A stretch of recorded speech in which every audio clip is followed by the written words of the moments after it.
Stop right there. Yeah, you. If you like all things entertainment, current events, or Hollywood, then look no further. Creator to Creators, hosted by director Meosha Bean of Horror Noir, interviews filmmakers and creatives from around the world. Join in on the fun, guest celebrities, and informative information to have as a creator. Hit subscribe and stay connected to Creator to Creators. Hi, guys. Welcome to another episode of Creator to Creators today. Today, we have a special guest. Santiago Salazar. Oh, what a beautiful name, by the way. I appreciate that. It I sounds do. like a stage name, but it's not. It's like your real name. Yeah, that's the one I carry around on a daily basis, right? That's awesome. So I like to start with every guest, like from the beginning, kind of what kind of shaped, who you like basically turned out to be. What was your childhood like? And, how did you find your way into, I guess, into the world that you're in now, fitness? Yeah. I mean, my childhood was extremely active.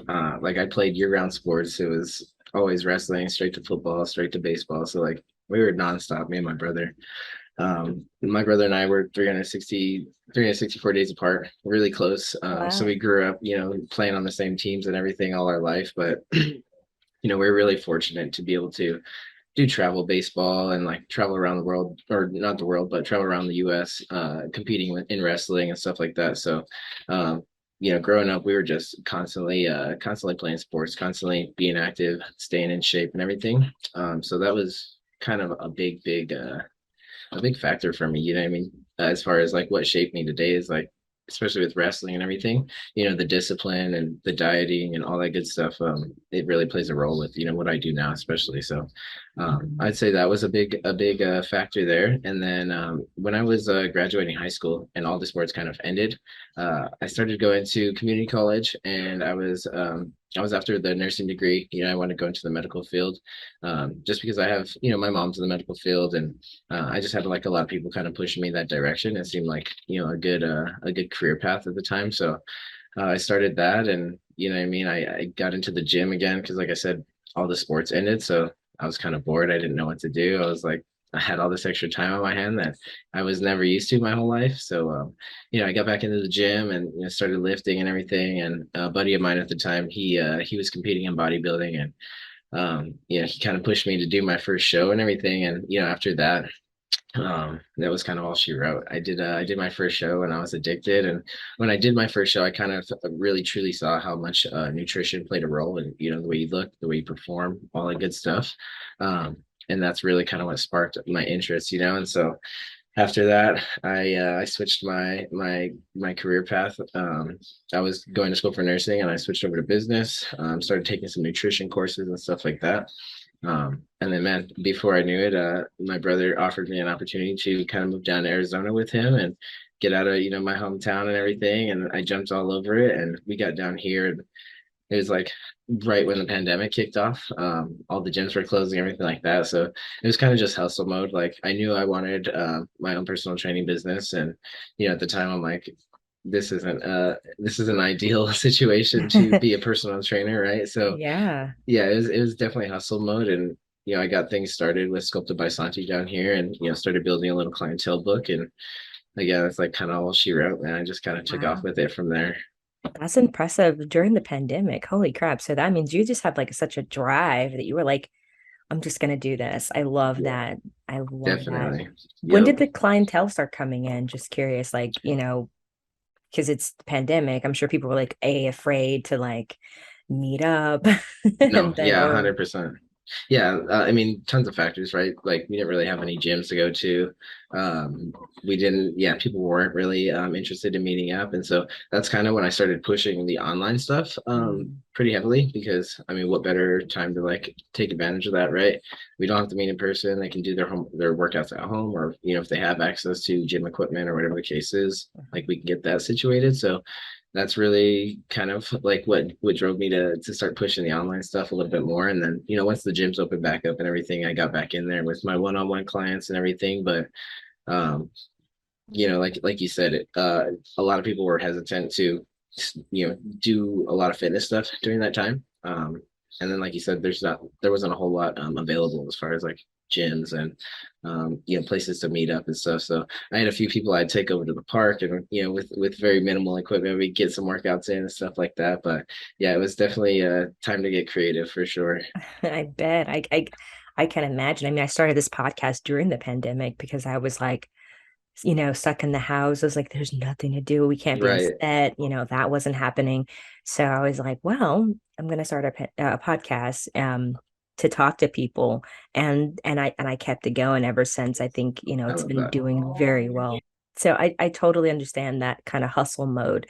Um, what kind of made you like, you said you did wrestling and so you never tried to do like WWE or like superstar because you know what you were like when I saw you in person I literally thought and you're gonna probably laugh but but I thought is it his name's Roman Reign or whatever Is or what's he from again? I think he's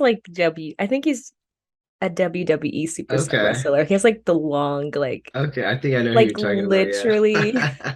twins. I was like, That is whoa, awesome. what is he doing out here? Right? Like get him in the ring. Maybe one day, right? But Yeah, I mean, yeah, maybe one day, especially with the wrestling background, like you said.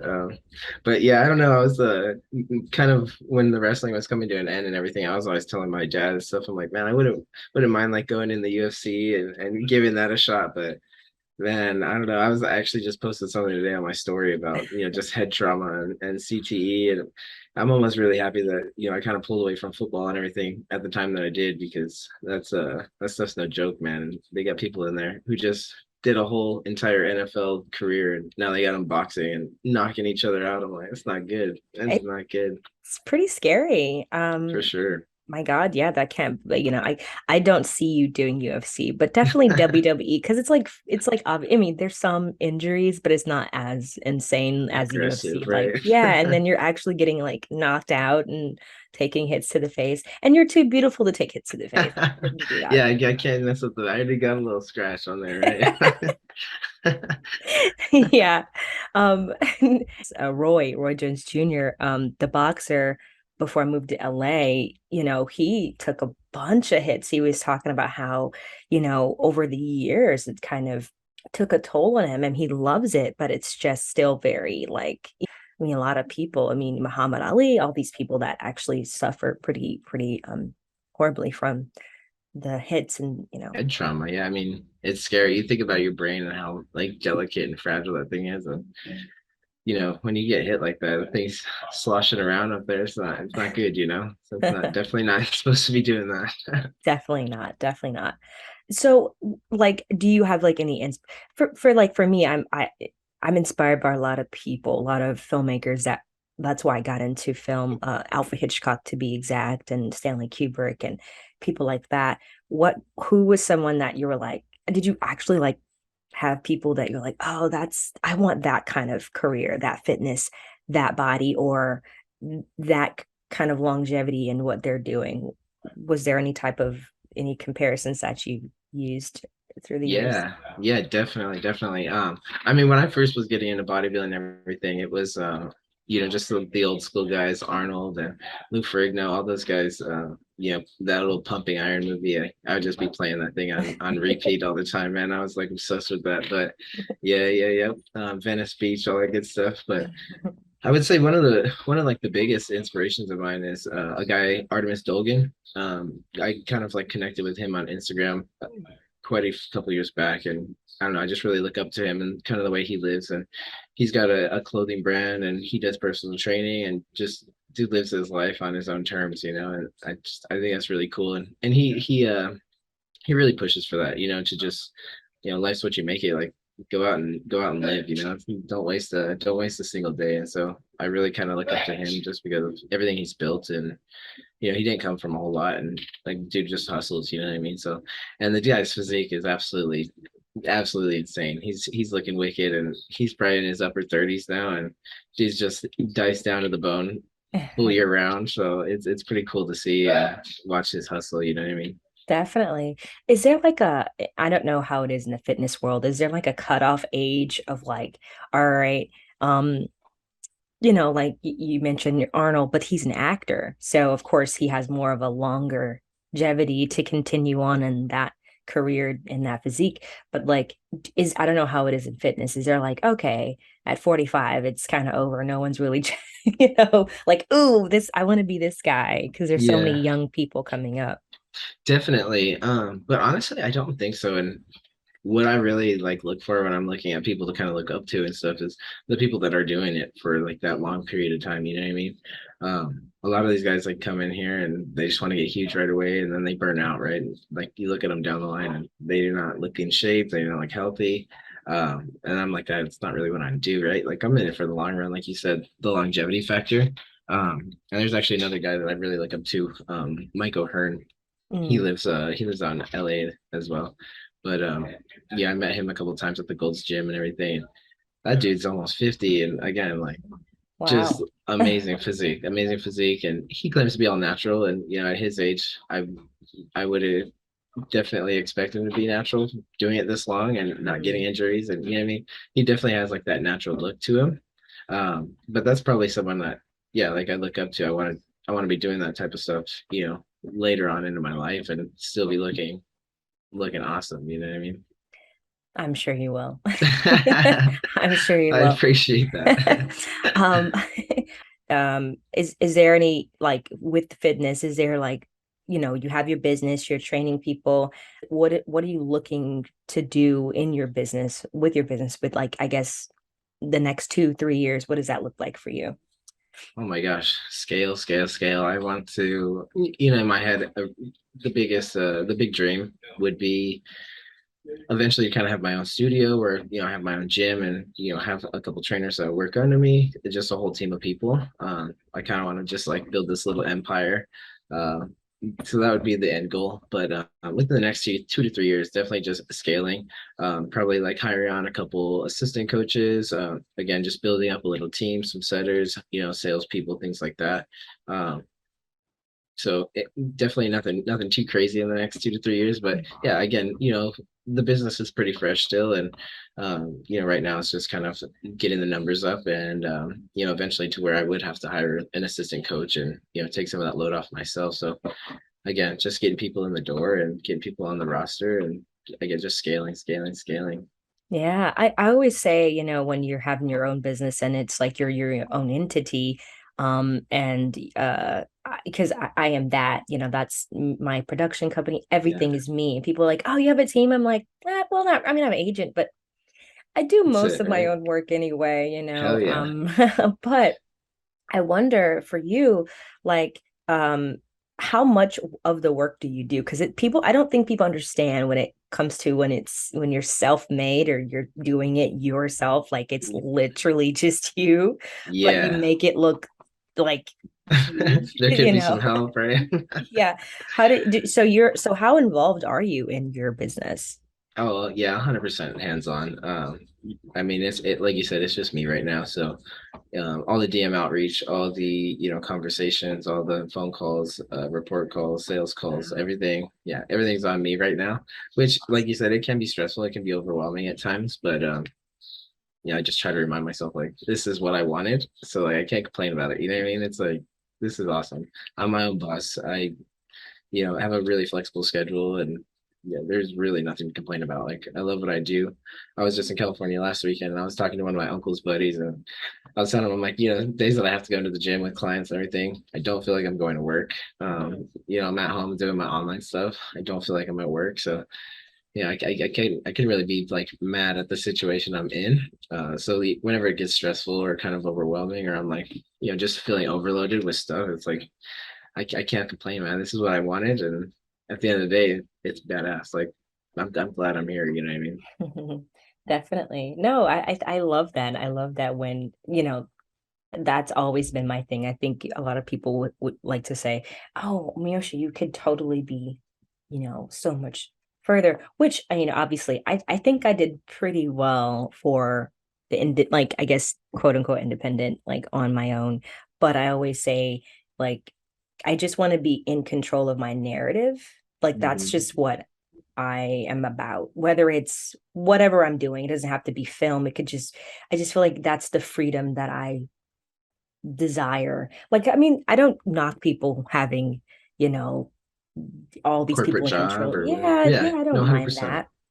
But I just, there's something about that freedom of, like you said, being able to, yeah, they're stressful, but you're able to like, you love it.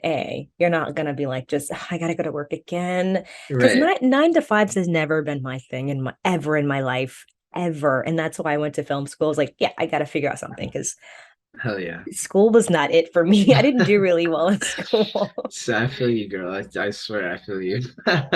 Yeah, like I said, it was the days that I was doing the nursing thing, I was like, man, I was getting less and less interested in like organic chem and biology and all this other shit, and like more interested in like how I can be lifting heavier and how I can like improve my physique. And I was really interested in like the anatomy and physiology classes, not so much like this other science stuff. And I'm Anything like, else?